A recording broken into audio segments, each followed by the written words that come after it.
ఇది ఒక పెద్ద గేమ్ చేంజర్ అవుతుంది. ఈస్ట్ గోదావరి, వెస్ట్ గోదావరి పాత జిల్లాల్లో నీటి ఎద్దడనే మాటే ఉండదు. అట్లనే అందరూ వరి పంటేస్తే కొనేవాడే ఉండడు. ఈ విషయం కూడా మీరు గుర్తుపెట్టుకోవాలి. ఒక పంట తప్పదు కాబట్టి వరేద్దాం, రెండో పంట మారద్దాం. మెట్ట ప్రాంతాల్లో ఆదాయం వచ్చే పంటలు వేసుకుందాం. తద్వారా మన జీవితాలను బాగు చేసుకునే విధంగా ముందుకు పోదామని చెప్పి కూడా నేను మీకు తెలియజేస్తున్నా.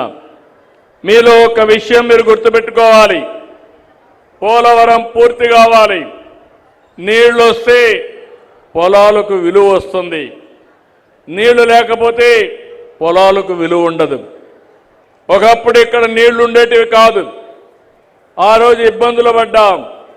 తర్వాత పామాయిల్ వేసాం. ఈరోజు మీరు చూస్తే డెల్టా కంటే మెట్ట ప్రాంతంలోనే భూముల రేట్లు ఎక్కువ. అవునా కాదా అని మిమ్మల్ని అడుగుతున్నా. ఆదాయం కూడా ఎక్కువ. అది విజన్కు ఉండే ప్రభావం. అదే సమయంలో రేపు రాబోయే రోజులు మీరు చూస్తే, ఒకప్పుడు హైదరాబాద్ నేను చూశాను నా కళ్ళ ముందరనే. జూబ్లీ హిల్స్ అనేది డెడ్ ఎండ్. ఆ పక్క ఏముండేది కాదు. గుట్టలు, రాళ్ళు, లేకుంటే కారు కూడా పోయేది కాదు. ఆ రోజు ఒక హైటెక్ సిటీతో ప్రారంభించాం. తర్వాత ఐటీకి ప్రాధాన్యత ఇచ్చాం. ప్రపంచాన్ని మొత్తం కంపెనీలు తీసుకొచ్చాం. చుట్టుపక్కల కావాల్సిన ఇన్ఫ్రాస్ట్రక్చర్ డెవలప్ చేశాం. ఈరోజు మీరు అక్కడ చూస్తే కోకాపేట ఒకప్పుడు 10,000 రూపాయలు ఎకరా ఉంటే ఇప్పుడు 170 కోట్లు, 160 కోట్లు ఎకరా అమ్ముతా ఉంది. అంటే అభివృద్ధి జరిగితే భూమికి రెక్కలు వస్తాయి. మనుషుల మేధాశక్తికి ఆదాయం పెరిగే పరిస్థితి వస్తుంది. అభివృద్ధి అనేది చాలా ముఖ్యం. ఈ విషయం కూడా మీరు గుర్తుపెట్టుకోవాల్సిన అవసరం ఉంది. తెలంగాణ ప్రభుత్వం 10 ఎకరాలు అమ్మితే 1355 కోట్లు వచ్చింది. ఇది మీరందరూ గుర్తుపెట్టుకోవాల్సింది. ఇలాంటివన్నీ కూడా జరిగే అవకాశం వస్తుంది. నేను అనంతపూరు బాగా వెనుకబడిన జిల్లా, కరువు జిల్లా, ఎడారిగా మారిపోతున్నారు. మారిపోయే సూచనలు వచ్చాయి. రాయదుర్గంలో ఎడారిగా మారకుండా ఉండడానికి నేను ఆ రోజు డబ్బులు ఖర్చు పెట్టి కొంత కాపాడే ప్రయత్నం చేశాం. నా కళ్ళ ముందరిని ఆ జిల్లాను చూశాను. ఒకప్పుడు నీళ్లు లేక కరువు వస్తే వేరే ప్రాంతాల నుంచి నీళ్లు కూడా తీసుకుపోయి అక్కడ పశువులను కాపాడుకున్నాం. మన ఈస్ట్ వెస్ట్ గోదావరి నుంచి గడ్డి తీసుకుపోయి వేగంలో ఆ పశువులను కాపాడుకున్న పరిస్థితి. ఈరోజు నీళ్లు ఇచ్చాం. హార్టికల్చర్ పంటలు పెట్టారు. మైక్రో ఇరిగేషన్ డబ్బులు ఇచ్చాం. ఈరోజు అనంతపూర్ జిల్లా ఆర్థికంగా అగ్ర జిల్లాగా తయారయ్యే పరిస్థితుందంటే ఇది తెలుగుదేశం పార్టీ, ఎన్డీఏ, నేను కానీ మా మిత్రుడు పవన్ కళ్యాణ్ కానీ ఆలోచించే విధానం అని మరొక్కసారి మీ అందరికీ చేస్తున్నా. ఈరోజు అమరావతి ఉంది. మీరు గుర్తుపెట్టుకోవాలి.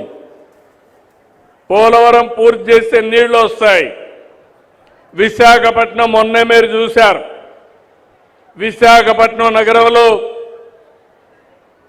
గూగుల్ వచ్చి డేటా సెంటర్ ఏఐ పెట్టడానికి ముందుకు వచ్చారు.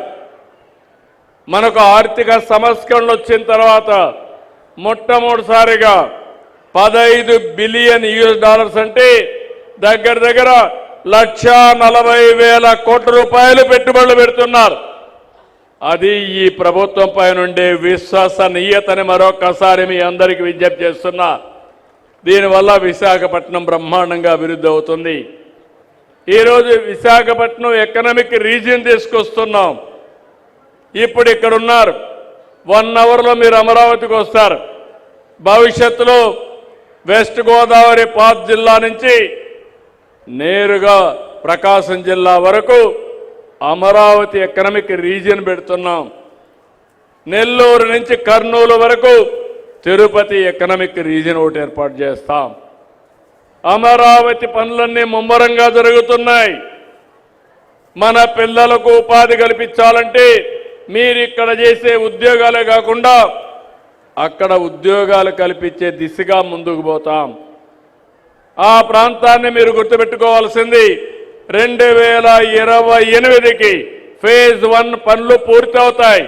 ప్రపంచంలోనే ఒక సుందరమైన నగరంగా అమరావతిని తీర్చిదిద్దే బాధ్యత మేము తీసుకుంటాం.